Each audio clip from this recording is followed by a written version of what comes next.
우리 구주 예수님의 이름으로 기도드리옵나이다. 아멘.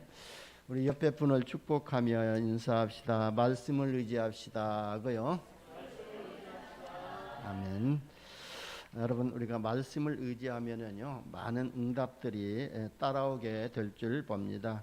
그래서 말씀을 의지하는 신앙생활이 되시기를 예수님의 이름으로 축복합니다. 우리가 말씀을 의지하는 신앙생활이 되기 위해서는요 하나님이 주시는 은혜의 자리에 있어야 될 줄 봅니다. 시편 1편 1절에 보게 되면은 복 있는 사람은 악인들의 길을 따르지 아니하며 죄인들의 길에 서지 아니하고 오만한 자의 자리에 앉지 아니하고 오직 여호와의 율법을 즐거워하여 그 율법을 주야로 묵상하는 자로다 그랬습니다. 그래서 그 율법이 아니라 그의 율법이거든요. 그의 율법이라는 것은 하나님의 말씀, 그의 말씀을 주야로 묵상하는 자다 그랬습니다. 그래서 우리가 그의 말씀을 듣기 위해서 은혜의 자리에 나와야 될 줄 봅니다.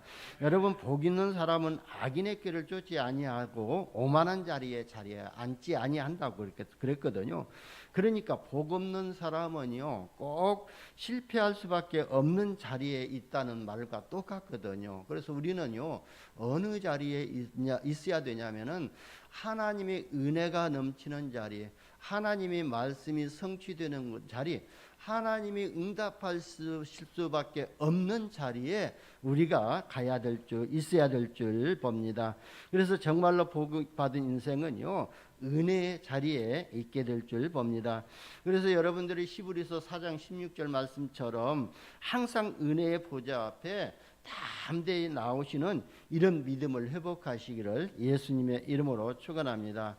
왜 우리가 은혜의 보좌 앞에 담대히 나와야 되냐면요 하나님은 때를 따라 돕는 은혜를 우리에게 주시기 때문에 그랬습니다. 그래서 어제 주신 은혜와 지난주일에 주신 은혜와 또 오늘 주실 은혜가 다르기 때문에 우리는 때를 따라 돕는 은혜의 보좌 앞에 담대히 나와야 될 줄 봅니다. 그래서 여러분이 은혜 받아야만이 그리스도가 믿어지기 때문에 그렇거든요.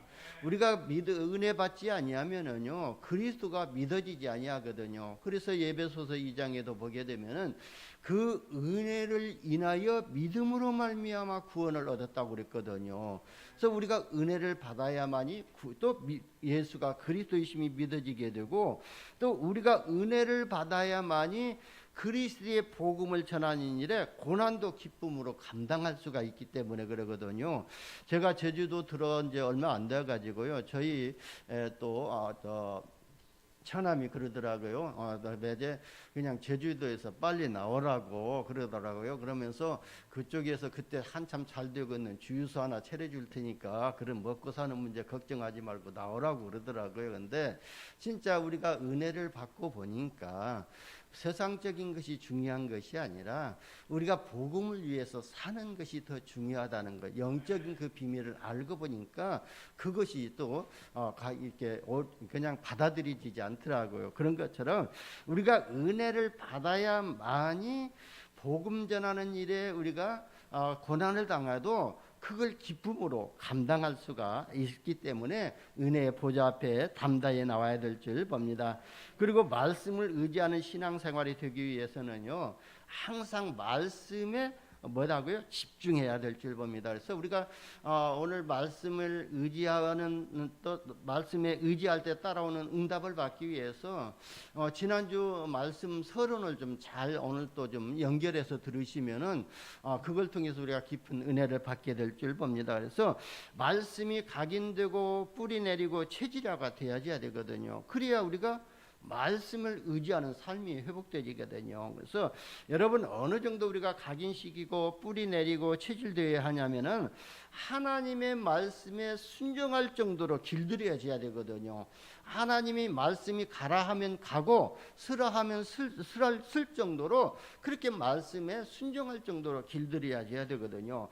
왜냐하면은요 하나님이 쓰시는 모든 사람들은 하나님의 말씀에 길들여진 사람들을 하나님이 쓰셨거든요. 그래서 창세기에서 요한계시록까지 이렇게 보게 되면은요, 하나님의 말씀에 순종하는 사람들을, 길들여진 사람들을 하나님이 쓰셨던 것을 볼 수가 있거든요. 그래서 여러분이 이 축복을 회복하시기를 바랍니다. 그리고 우리가 말씀에 의지하는 의지하기 위해서는요, 그런 신앙생활이 되기 위해서는요, 오직의 신앙을 회복해야 될 줄 봅니다. 우리 장로님 오늘 유일신을 이렇게 또 말씀하시면서 기도했는데요. 그렇습니다. 그래서 많은 신들이 있지만 저 일본에 가면은요, 모든 신을 다 하나님 가미가와라고 신이라고 보고 있거든요. 그 많은 신들 중에서 우리 인류를 창조하시고 우리 인간을 하나님의 형상으로 창조하신 그 유일하신 그 하나님 오직을 또 그런 오직의 신앙을 회복해야 될 줄 봅니다. 여러분, 성경은 다양한 문제를 이렇게 또 설명하면서요, 그리스도 한 분을 설명하시고 있거든요. 그리고 다양한 사건을 설명하면서 오직 그리스도 한 분을 말하고 있거든요. 그리고 다양한 사람을 이야기하면서 오직 그리스도이신 그 한 분을 설명하고 있습니다. 그래서 구약 성경 39권은요, 그 그리스도가 오실 것을 설명하고 있고요. 신약 성경 27권은요, 그분이 동정녀 마리아에게서 오셔서 구원자로 오셔서 그리스도를 감당하시고 그 증거로 3일 만에 부활하셔서 보혜사 성령을 보내주셔서 그 성령으로 우리와 함께 하셨던 것들을 기록한 것이 바로 신약 성경이거든요. 그래서 여러분, 우리가 그리스도 오직이 안 되면은요, 큰일 나기 때문에 오직 그리스도의 신앙을 회복하시기를 바랍니다. 여러분, 우리가 비슷한 것 붙잡고 있으면요, 실패할 수밖에 없거든요. 그리고 우리가 다른 복음 붙잡고 있으면요, 망하게 돼요. 오직 복음을 붙잡아야만이 우리의 영혼이 영원하고 연결이 되어지게 되어 있거든요. 그리고 우리가 틀린 복음을 붙잡고 있으면요, 망할 수밖에 없거든요. 그걸 세계사가 증명하고 있거든요. 그리고 교회사가 증명하고 있거든요. 그리고 성경이 증명을 하고 있습니다. 성경의 일곱 나라의 7가지 사건을 통해 가지고 우리에게 주시고자 하는 교훈이 뭡니까? 너희들이 복음이 희미해지고 너희가 복음이 없어지면은, 너희가 나라의 전쟁이 일어나면은 그 전쟁을 통해서 너희가 노예가 되고 포로가 되고 속국이 된다는 것을 성경은 기록하고 있지 않습니까? 그러면 우리가 그것을 영적으로 해석하게 되면은요, 우리 자신이 개인이 복음이 희미해지고 복음이 없어지면은요, 사탄이 우리 마음을 침타 가지고 우리 개인을 사탄의 노예 삼고 사탄의 포로 삼고 사탄에게 속국되게 만드는 거거든요. 그게 창세기 3장, 6장, 11장이거든요. 나 중심, 세상 중심, 물질 중심, 성공 중심에 매여 살 수밖에 없거든요. 그게 매여서 종노릇하고 있거든요. 그래서 저와 여러분이 이 복음이 희미해지면은 사실은 우리는 사단의 노예될 수밖에 없고 포로될 수밖에 없다는 거예요. 그래서 저와 여러분이요, 예수가 그리스도라는 사실이 확실히 믿어지고 그게 체험되어지는 은혜를 받으시기를 바랍니다. 저와 여러분이 신앙생활을 하면서요, 은혜 받는 자리에 있지 않고 진짜 말씀에 집중하지 아니하고 오직의 믿음을 가지지 아니하면은요, 어떻게 되느냐면은요, 종교 생활할 수밖에 없거든요. 그리고 우리가 인본주의 쓸 수밖에 없어요. 왜? 예수가 그리스도로 믿어지지 않기 때문에요. 그리고 우리가 잔머리 굴리고요, 대책 세우고 욕심으로 충만하게 될 수밖에 없습니다. 그래서 옛 생활로 또 회개 본능이 작동하게 될 수 있거든요. 여러분, 우리는요, 창세기 3장 마귀에게서 또 쏘갔던 시절이 훨씬 더 많게 또 살았기 때문에 진짜 무슨 문제만 있게 되면은요, 문득문득 옛날 것으로 또 이것이 튀어나오게 되거든요. 옛날 체질이 또 나오게 되어 있거든요. 그래서 사단은 그 사실을 너무 잘 알고 있기 때문에 틈만 나면은요, 우리를 쏘기라고 하고 있거든요. 그래서 우리가 진짜 나에게 이런 회귀 본능이 있다는 것, 옛 것이 자꾸 튀쳐나오고 있다는 것은 아직 그리스도가 우리가 또 완전히 결론 내지 못했다는 것이거든요. 그래서 구원받은 우리는요, 복음으로 뿌리를 내리고 체질이 되어지고 또 체질이 복음되면은요, 성령의 세밀한 인도를 받게 되거든요.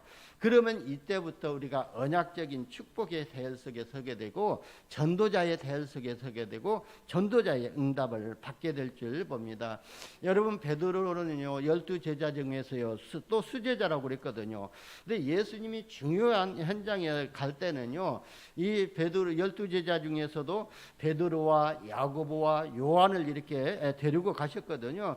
그래서 베드로는요 주는 그리스도시요 살아계신 하나님의 아들이시라고 멋진 신앙 고백을 할 정도였거든요. 주님을 절대로 배반하지 않겠다고 또 죽는 일이 있어도요 주님을 떠나지 않겠다고 맹세까지 했거든요.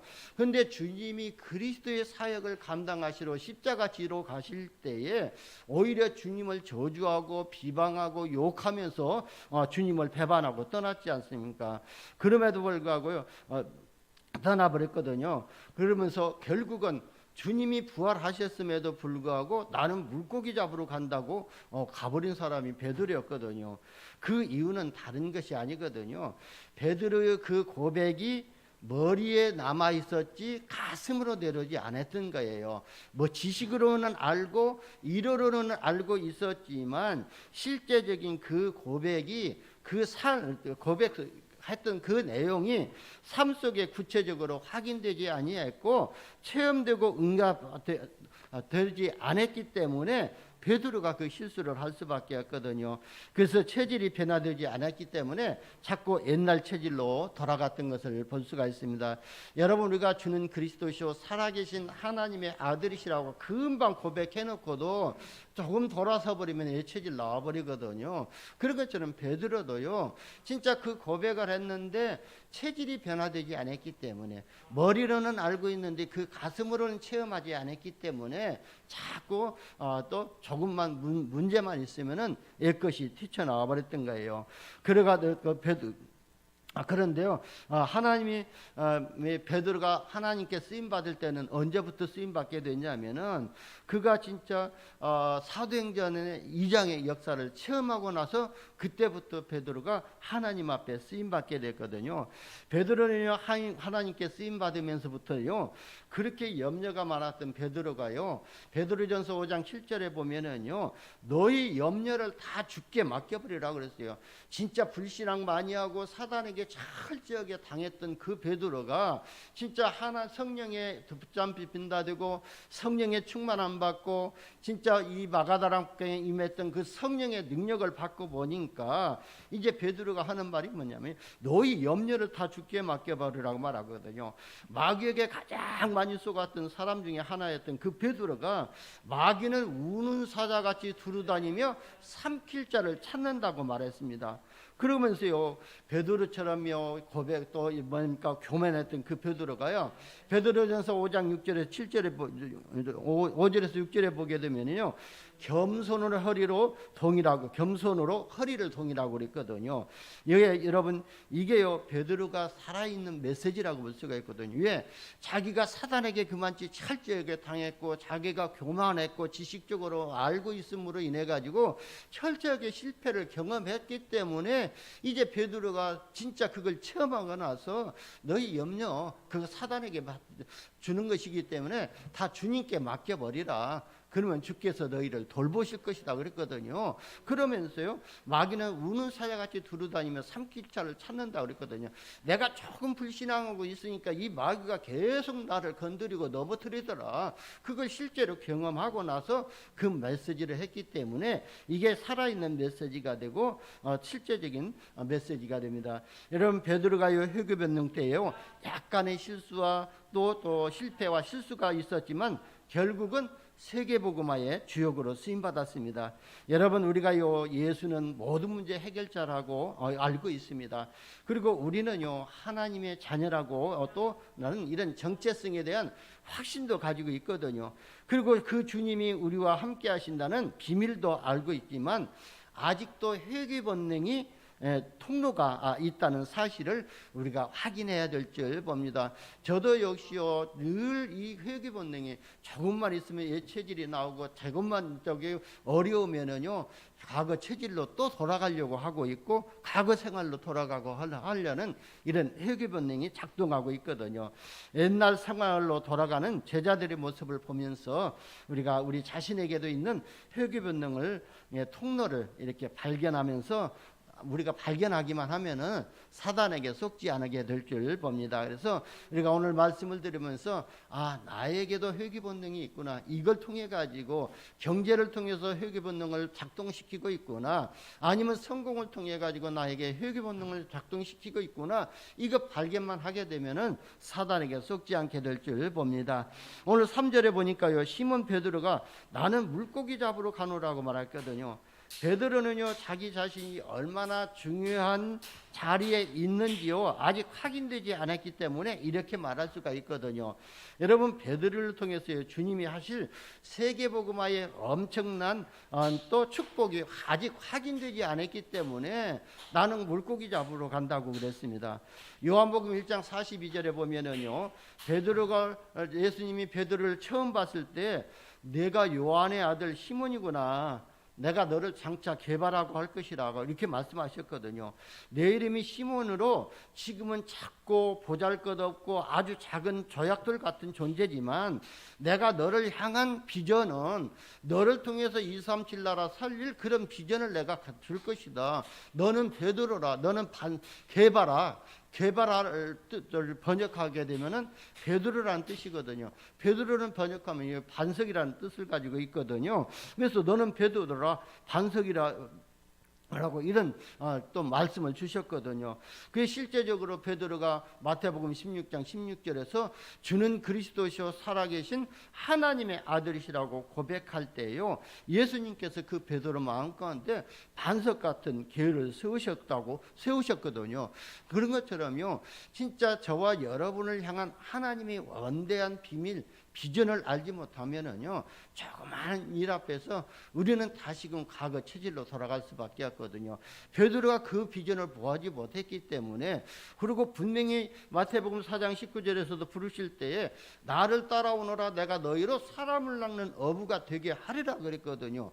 나를 따라오너라는 것은 주님이 부르신 소명이거든요. 그리고 사람을 낚는 어부가 되게 하리라는 그건 사명이거든요. 근데 부르심은 알고 부르심과 사명의 축복을 망각해버리니까, 그래서 자기들 모든 것을 버려두고 주님을 따랐지만 큰 문제 앞에서 예수님이 메시아 된 것이 또 사실을 모르니까 다시금 회개 본능이 작동해 가지고 물고기 잡으러 갔던 것을 볼 수가 있습니다.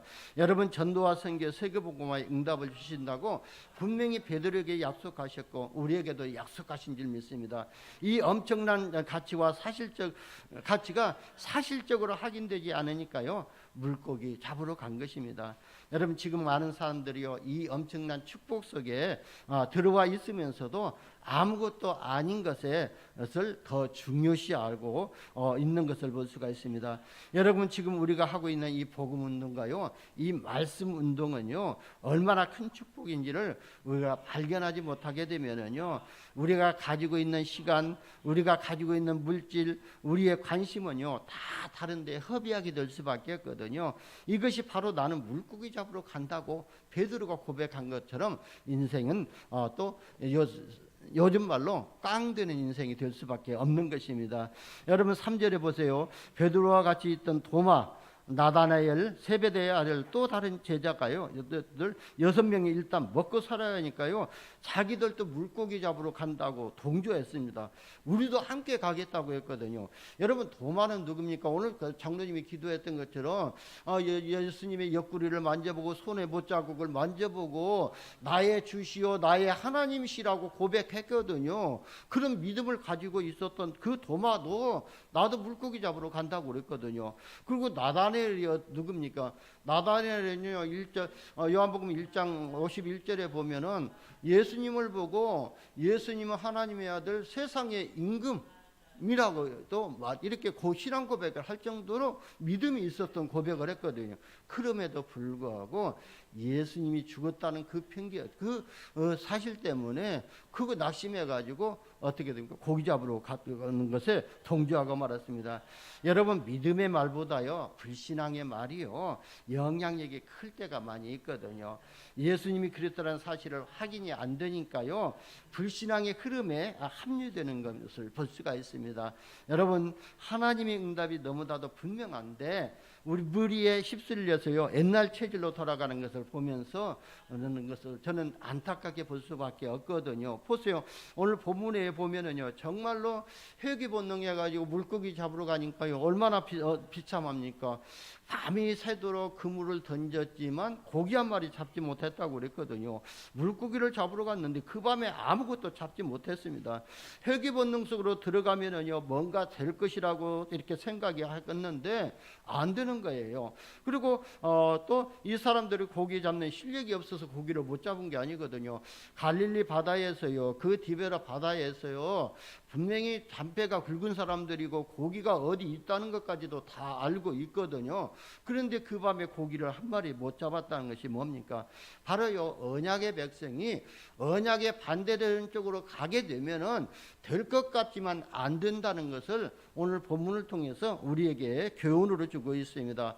사람들은요 이미 하나님의 언약 속으로 부름받았기 때문에 우리는요 언약을 놓치면은요 언약이 희미해지면은 언약밖에 있을 수밖에 없고 언약밖에 있게 되면은요 모든 일이 안 풀린다는 것을 우리는 본문을 통해서 확인하면서 다시금 은혜의 보좌 앞에 나가서 이 하나님이 주신 말씀을 회복해야 될 줄 봅니다.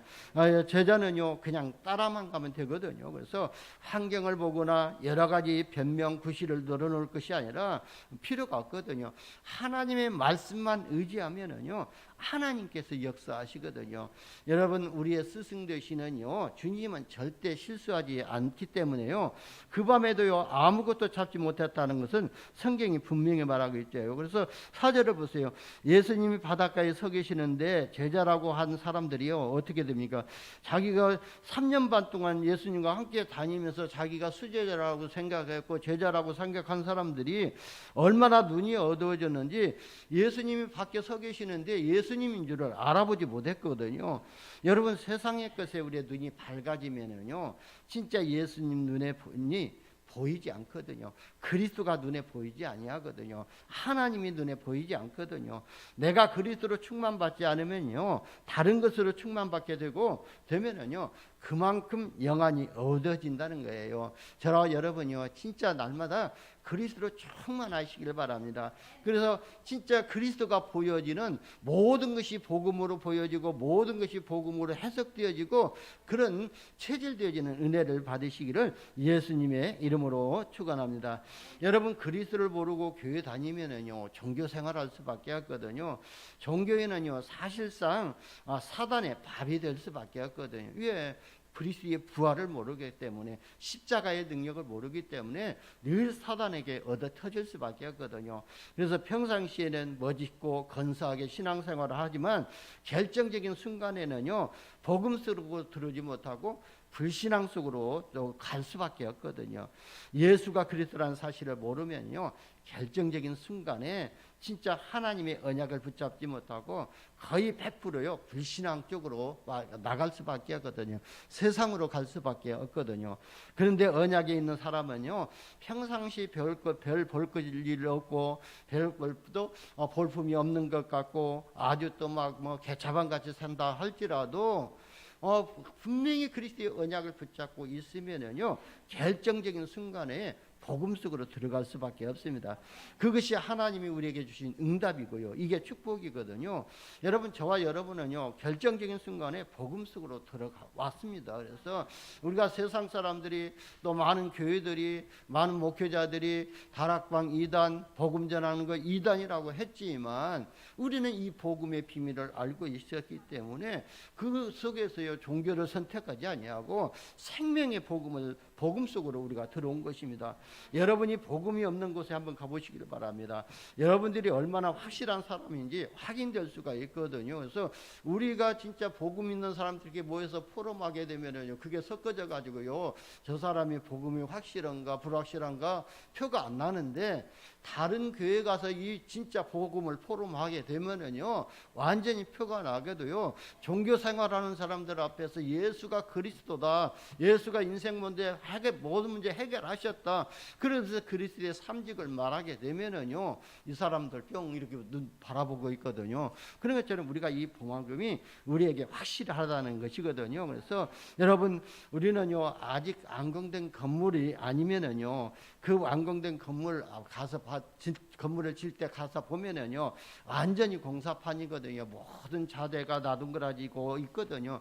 그것 때문에 시험 들어가지고 회개 본능에 불신앙하고 그냥 떠날 일이 없거든요. 또 떠나는 것이거든요. 근데 진짜 그 건물을 짓는 사람은요, 그 건물의 컨셉을 알고 있기 때문에 그런 것 때문에요, 그 건물 포기하지 않거든요. 그런 것처럼 우리가요, 진짜 빌딩이 완성된 사람, 저 건물을 짓는 사람은 그 완성도를 머리에 그리고 담고 있기 때문에 또 엉망인 그 공사판에 실망하지 않고 낙심하지 아니하고 또 하지 않거든요.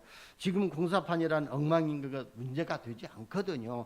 그런데요, 하나님께서 저와 여러분을 향한 너무나도 멋진 계획을 가지고 우리를 세계복음화라는 이 언약 가운데 부르셨거든요. 우리에게 복음이라는 컨텐츠를 주시고 우리를 통해서 237 나라 빈 곳을 찾아 세우는 이 세계복음화라는 컨셉을 가지고 우리를 부르셨고 우리에게 사명을 주신 거예요. 그렇다면 우리가 이미 우리에는 이 복음의 콘텐츠를 우리가 가지고 있지 않습니까? 그렇기 때문에 조그마한 일에 우리가 쏙지 아니하면 되거든요. 그래서 우리가 회개 본능 속으로 들어가는 그 경우가 어떻게 있냐면은, 내가 진짜 하나님의 자녀라는 이 정체성의 확신이었고, 주님께서 나를 부르시고 우리를 통해서 237 나라를 또 살리는 그 세계복음화라는 컨셉이 없게 되면은요, 조그마한 문제 앞에서 우리가 또 회개 본능이 작동할 수밖에 없거든요. 저와 여러분이요, 진짜 우리가 이런 회개 본능을 발견하게 되면은요, 우리가 속지 아니하고 싸우지 않고 승리하게 될 줄 봅니다. 그래서 날마다 오직 말씀의 또 은혜의 자리에 가시고, 그러면서요, 우리가 말씀에 집중하고 오직의 신앙을 회복할 때에 사단이 여러분 발 앞에 무릎 꿇게 될 줄 봅니다. 사단이 여러분 발 앞에 무릎 꿇게 되면은요, 우리가 싸우지 않고도 승리하게 될 줄 봅니다. 두 번째 보세요. 제자들은요, 복음을 오해했거든요. 베드로와 6명의 제자들이요, 복음을 오해하고 예수님을 바르게 이해하지 못하고 있었거든요. 이해했다고 해도요, 아직 관념이고 그게 이론으로 남아 있는 것이거든요. 그래서 예수가 메시아, 예수가 그리스도라는 사실이 입으로만 고백되어졌지 가슴으로 우리의 삶 속에서 실제적으로 체험이 안 됐을 것이거든요. 그래서 그 고백은 이론적으로 알고 또 간론적으로 아는 것은 그냥 이론으로 끝나는 것이거든요. 그러니까요, 물고기 잡고 새끼 밥 먹고 사는 인생이 아니라 사람 낚는 어부가 되리라고 엄청난 천명을 망각하게 버리고 있는 것이거든요. 나를 따라오너라, 내가 너희로 사람을 낚는 어부가 되게 하리라고 했다는 것은 분명히 세계복음화라는 엄청난 천명을 주신 것인데, 이 제자들이 그 천명을 망각한 것이거든요. 아직까지 언약이 체질화되지 않았기 때문에 그렇고요. 그러나 우리는 또 오늘 베드로와 제자들을 보면서 괜찮다는 것을 우리는 또 위로 삼아야 될 줄 봅니다. 여러분, 공사 중에 있지만 그 공사가 끝나게 되면은 그 건물의 컨셉에 따라서 잘 사용되는 것처럼, 우리가 지금 치유되고 공사 중이라 할지라도 하나님은 분명히 우리를 자녀로 부르셨고, 우리의 컨셉이 뭡니까? 237 나라 빈 곳을 살리는 그 컨셉을 가지고 우리를 부르셨고 우리에게 사명을 주셨기 때문에, 지금 비록 실수하고 또 비록 지금 실패하고 낙심하고 우리가 또 세상으로 갔다 할지라도 분명한 것은 하나님이 끝까지 우리를 추적하셔서 끝까지 찾아오셔서 끝까지 책임지시고 우리를 통해서 237 나라 살리는 그런 응답을 주시겠다는 거예요. 여러분, 베드로와 친구들이요, 전도와 선교의 천명을 망각했고 복음의 고해고 또 계획을 오해했던 것을 볼 수가 있습니다. 예수님이 반드시 죽으셔야 하는 것을 안다면은요, 예수님 죽은 것 때문에 낙심할 이유가 없거든요. 예수님이 죽지 아니하면은요, 그리스도의 일을 메시아 사역에 감당이 안 되기 때문에 안 되거든요. 그런데 예수님이 십자가에서 죽으시고 부활하셔야 될 그 메시아 사역을 이해했다면 예수님 죽으신 것에 대해서 우리가 눈물을 흘릴 것이 아니라 기쁨으로 받아들여야 되거든요. 아, 예수님이 십자가에서 죽으시고 부활하시면서 이 사단의 권세를 완전히 꺾으시고 사망의 권세를 꺾으시고 재앙의 권세를 꺾으시고 하나님 만나는 길이 되셨다. 그 예수님이 죽으시다가 43일 날에 부활하셔서 우리에게 보이셨지 않느냐. 그게 기쁨으로 감사함으로 우리가 회복되어야 되는데, 바로 이 제자들은요, 그 사명을 망각했기 때문에 다시금 회귀 본능이 작동해가지고 고기 잡으러 갔던 것을 볼 수가 있습니다. 여러분, 예수님이 십자가에서 정말로 죽어야 할 이유를 알았다면은 예수님이 죽으심에 대해서 슬퍼할 필요가 없는 것이거든요. 엠마오로 돌아가고 물고기 잡으러 가지 않을 것입니다. 그래서 저와 여러분이 진짜 예수님이 죽으시고 또 십자가에 죽으시고 3일 만에 부활하심을 통해서 그리스도의 일을 감당하셨다는 것에 대한 우리가 진정한 감사가 회복되어야 될 줄 봅니다. 여러분, 그러면은요, 우리가 진짜 예수님 십자가에서 죽으신 것에 때문에 낙심하게 되고 좌절하게 되고 자꾸 우리가 불신앙 쪽으로 빠져들게 되면은요, 우리가 믿음 생활하면서요, 우리가 기도까지도 실패할 수밖에 없거든요. 그러면 결국 기도에 실패가 되고, 왜냐하면은 이런 사람들은요, 물고기 많이 잡게 해달라고 기도할 것입니다. 엠마오로 이렇게 더 도망가는 그 도마는요, 내가 엠마오로 가가지고 나에게 좋은 직장 달라고 기도할 것이거든요. 그리고 엠마오로 가는 길이 평안하게 해달라고 기도할 것입니다. 하나님과 정반대되는 쪽으로 이렇게 가면서 그 길이 평탄하게 해달라고 기도하는 것이 얼마나 잘못된 기도입니까? 우리가요, 자꾸 하나님과 하나님의 언약과 반대전 쪽으로 가면서 자꾸 나의 육신적인 것을 충족시키기 위해서 기도하는 것은 그건 종교적인 믿음의 기도고 하나님이 원하시는 기도가 아니다는 것을 우리가 바라볼 수가 있어야 될 줄 봅니다. 그래서 그리스도 복음이 오해되면은요, 모든 것에 실패하게 되거든요. 현장에 실패하게 되고 삶에 실패하게 되고 인생에 실패하게 될 줄 봅니다. 저와 여러분들이 예수가 그리스도 되심을 고백하면서 현장에서 이 사실을 확인하는 응답을 받으시기를 예수님의 이름으로 축원합니다. 세 번째는요, 영적인 것을 포기하고요, 육신적인 것을 선택한 제자들을요, 예수님이 찾아오셔서요, 디베라 바닷가에 찾아오셨지 않습니까? 여러분, 주님이 택한 백성을 끝까지 찾아서 치유하시고 회복시키신다는 것을 오늘 본문을 통해서 우리가 확인할 수가 있거든요. 그래서 우리가 진짜 낙심하는 자리에 우리 현장에 좌절하고 있을 때 그 현장에 주님은 항상 찾아오신다는 거예요. 나의 삶의 현장에 지금 살아 또 찾아오신다는 거거든요. 그래서 바로 제자들이 낙심하고 실패하고 또 거기에 고통당하는 그 현장에 주님이 찾아가신 거거든요. 그래서 우리가 주님을 찾아가는 것이 아니라 주님이 우리를 찾아오셔서 우리와 함께 하신 것입니다. 그래서 우리를 치유하시고 우리를 회복시키셔가지고 결국은 영적인 서밋의 자리에 세우셔가지고요, 237 나라 살리는 주역으로 쓰시겠다는 거예요. 그래서 예수님께서 그 낙심하고 또 세상 걸 택해서 간 제자들에게 찾아가셔서 그들을 다시금 말씀으로 치유하시고 그들을 통해서 237 나라 살릴 주역으로 또 영적 서밋으로 쓰시겠다는 거예요. 혹시 여러분들이 회개 본능이 작동되어 가지고요, 주님 곁을 떠나서요 살아가다가도요 낙심하지 마시기를 바랍니다. 왜냐하면요, 주님이 택한 백성은 절대로 버리지 않는다는 거예요.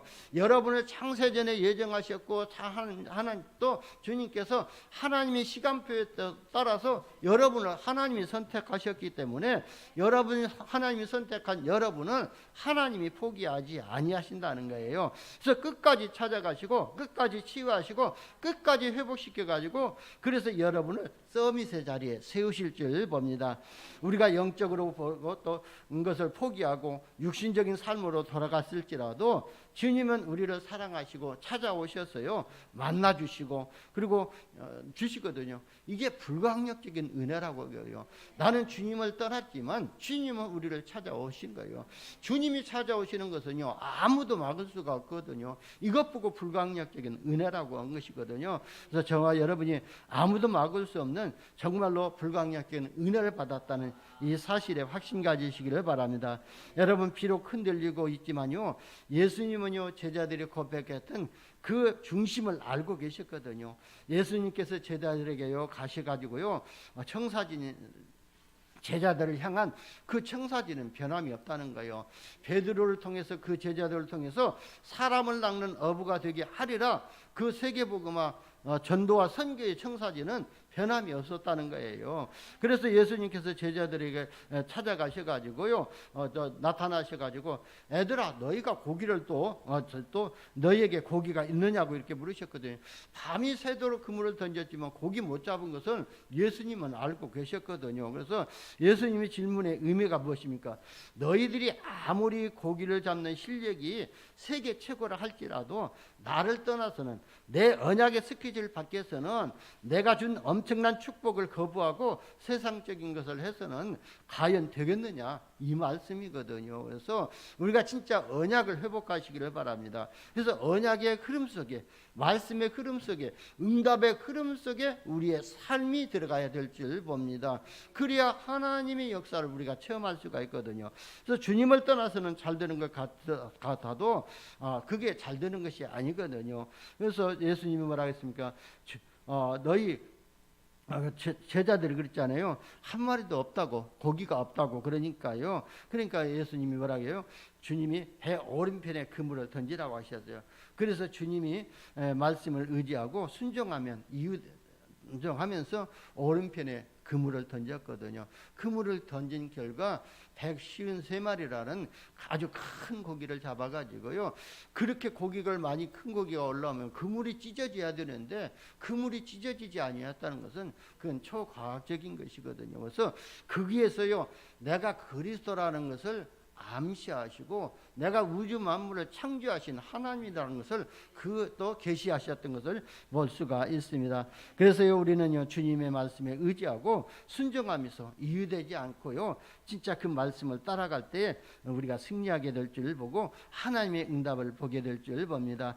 우리가 주님의 말씀에 토달지 않고요, 순종하면은요, 크고 비밀하고 일을 우리가 감당치 못할 그런 은혜까지도 받게 될 줄 봅니다. 그래서 예레미야 33장에도 보게 되면은요, 여호와의 말씀이 예레미야에게 두 번째 임한이라고 그랬거든요. 너는 내게 말씀을 붙잡고 내게 부르짖으라. 내가 응답하겠고 네가 알지 못하는 크고 은밀한 일을 내게 보이리라고 그랬거든요. 그래서 우리가 말씀을 붙잡고요, 거기에 토달지 아니하고 거기에 뭐 핑계 대지 아니하고 말씀만 따라가고 말씀만 의지하게 되면은요, 우리가 감당할 수 없는 은혜를 받게 되고 우리가 크고 비밀한 응답들이 오게 될 줄 봅니다. 또 여기에 주님은요, 자신이 메시아라는 사실을 가르쳐 주기를 원하셨거든요. 제자들이 제일 중요한 정답을 모르고 있었기 때문에 예수가 그리스도라는 사실을 알면 다른 건 조금 부족해도 될 수가 있거든요. 그래서 자기가 그리스도라는 사실을 계시했던 것을 볼 수가 있습니다. 여러분, 예수가 그리스도라고 정말 고백한 사람은요, 실수해도 괜찮거든요. 연약해도 괜찮거든요. 왜? 끝까지 주님께서 찾아가셔서 그를 만나주시고 그를 치유하시고 그를 회복시키셔서 주님의 청사진을 그를 통해서 하나님이 이루시기 때문에 그렇거든요. 그래서 저와 여러분이 진짜 주님의 청사진을 발견하는 이런 응답을 받으시기를 예수님의 이름으로 축원합니다. 그러면서 네 번째 보세요. 부활하신 주님이요, 지금 우리와 함께 하시고 동고동락하고 계시거든요. 그래서 우리는요, 때로는 옛날 생활로 돌아가는 본능이 있을 수 있거든요. 그래도 괜찮습니다. 왜냐하면 우리는요, 연약하고 부족하거든요. 아직도 실수도 많이 하거든요. 저도 아직 실수도 엄청 많이 하거든요. 그래서 많이 하고 있거든요. 그럼에도 불구하고 주님은 우리에게 너희에게 고기가 있느냐고 계속 물어보실 것입니다. 너희 생활이 그대로 잘 되더냐 물어보실 것입니다. 그 왜 물어보시는 이유는 뭡니까? 우리를 바로 또 만나주시고 치유하시고 우리를 회복시키시고 영적 서밋으로 세우실 그 계획을 가지시고 물어보실 것입니다. 여기에 대해 우리가 솔직하게 고백하면 됩니다. 주님, 나는 아직도 부족합니다. 내가에게 성령의 충만함이 필요합니다. 주님이 나와 함께 하시는 길이 함께 하셔야 됩니다. 우리가 늘 고백하게 올바르게 고백만 하면 되거든요. 그래서 저와 여러분이 진짜 이런 고백이 회복되시기를 바랍니다. 우리가 부족하고 연약하다 할지라도 실수를 많이 하고 그럼에도 불구하고 주님은 우리에게 계속 함께 하시는 이런 응답을 주실 줄 봅니다. 여러분 1절에 보면은요, 부활하신 예수님이 제자들에게 자기를 나타내셨거든요. 예수님이 자기 계시를 말하고 있거든요. 그래서 부활의 주님이 지금 나와 함께 하고 있다는 사실을 나타내시는 것이거든요. 이것이 뭐냐면은 영원한 임마누엘이거든요. 우리와 함께 하시고 우리가 끝날까지, 세상 끝날까지 함께 하신다는 거예요. 그래서 부활하신 주님은요, 그 이후에도 죽지 않았었거든요. 단순히 살아계신다는 것이 아니라 우리의 삶의 모든 영역에서 구체적으로 함께 하시고 내 인생의 주인 되신다는 것을 말씀하고 있거든요. 여러분들이 예수님이 주인으로 고백하시기를 원하고 있거든요. 그리고 큰 일이든 작은 일이든요, 모든 일을 주님께 맡기는 이런 은혜를 받으시기를 바랍니다. 우리가 그런 믿음을 회복하시기를 바랍니다. 여러분, 주님이 여러분 인생의 주인이 맞다면요, 주인 되시는 그분의 뜻이 무엇인가를 우리는 알아야 되거든요. 그러면 예수님이 이 땅에 오신 목적이 뭐죠? 예수님은 이 땅에 구원자로 오셨고, 예수님은 이 땅에 그리스도로 오셨고, 그래서 그리스도의 일을 감당하시기 위해서 십자가에서 죽으셔야만 했고, 그 증거로 3일 만에 부활하셨거든요. 그리고 예수님이 그리스도가 되신 이유가 뭐니까? 온 인류를 구원하시기 위해서, 구원하시기 위해서 오신 것 아닙니까? 그렇다면 예수님이 오신 목적이 모든 영혼을 살리기 위해서 오셨다면 그분이 뜻이 무엇이겠어요? 그분의 목표가 뭐겠어요? 영혼 구원하는 일이고 237 복음화하는 것이 그분의 뜻이거든요. 그렇다면 우리는 주님의 뜻에 우리의 삶이 들어가야 될 줄 봅니다. 그래서 7절에 보면은 시몬 베드로가 주시라고 말하잖아요. 그리고 12절에 보니까 주신 줄 아는 거로 묻는 자가 없었더라 그랬거든요. 여러분, 예수 그리스도께서 진짜 여러분 가정의 주인 되시기를 바랍니다. 그리고 여러분 자녀의 주인 되시기를 바랍니다. 그리고 또 재산과 산업에 과거, 현재, 미래의 주인 되시기를 바랍니다. 그러면 주인이시면은 우리가 뭐 말할 필요가 없고 물어볼 필요가 없거든요. 그분만 따라가면 되거든요. 그래서 바로 저와 여러분이, 제자들도 그랬거든요. 나를 따라오너라 내가 사람을 닦는 어부가 되게 하리라 하니까요, 모든 것을 버려두고 주님을 따랐다고 그랬거든요. 그러면 주님이 나의 인생의 주인이시고 내 가정의 주인이시고 내 자녀들의 주인이시라면은 주님의 말씀만 따라가면 되거든요. 그래서 자녀들도 내가 어떻게 하려고 할 필요가 없어요. 주님의 말씀이 자녀들에게 들어갈 수 있도록, 주님의 말씀이 우리 자녀들에게 전달될 수 있도록, 각인될 수 있도록 우리가 조금만 도우고 기도해주면 될 줄 봅니다. 그리고요, 요한계시록 3장 20절에 보면은 예수님께서 우리와 동고동락 하시겠다고 약속하셨거든요. 동거동락이 아니라 동고동락 하신다고 그랬어요. 우리가 괴로울 때도 함께 계시고, 우리가 즐거울 때도 함께 하시고, 우리가 기쁠 때도 함께 하신다는 거예요. 동고동락을 약속하셨거든요. 그래서 내 말을 볼지어다 내가 문 밖에 서서 두드리니 누구든지 내 음성을 듣고 문을 열면 내가 그의 그릇으로 들어가 그로 더불어 먹고 그는 나로 더불어 먹으리라 그랬거든요. 여러분, 주님은요 오늘 또 지금 우리와 함께 하고 계시거든요. 그래서 또 오늘 말씀을 통해서 내가 있는 회개 본능이 무엇인지 보면 우리가 발견하면 되고요. 그리고 내게 이런 부분이 있구나 발견하고요. 주님께 묻지 말고요. 또 말씀만 믿고 언약만 믿고 따라가는 제자가 되시기를 예수님의 이름으로 축원합니다. 그러면요 주님께서 여러분 가정과 산업에 평강과 은혜가 넘치는 이런 축복을 주실 줄 믿습니다. 기도하겠습니다. 하나님 감사합니다. 하나님께서 우리를 자녀 삼아 주시고 말씀을 주시고 말씀으로 인도받는 삶 속에 있게 하여 주시니 감사합니다. 그리스도가 우리 주인 되셔서 우리의 인생을 세밀하게 인도하시는 것처럼 우리가 주님의 말씀 따라가면서 주님에게 우리에게 주시는 평강과 은혜가 넘치는 삶이 되게 하여 주옵소서. 우리 구주 예수님의 이름으로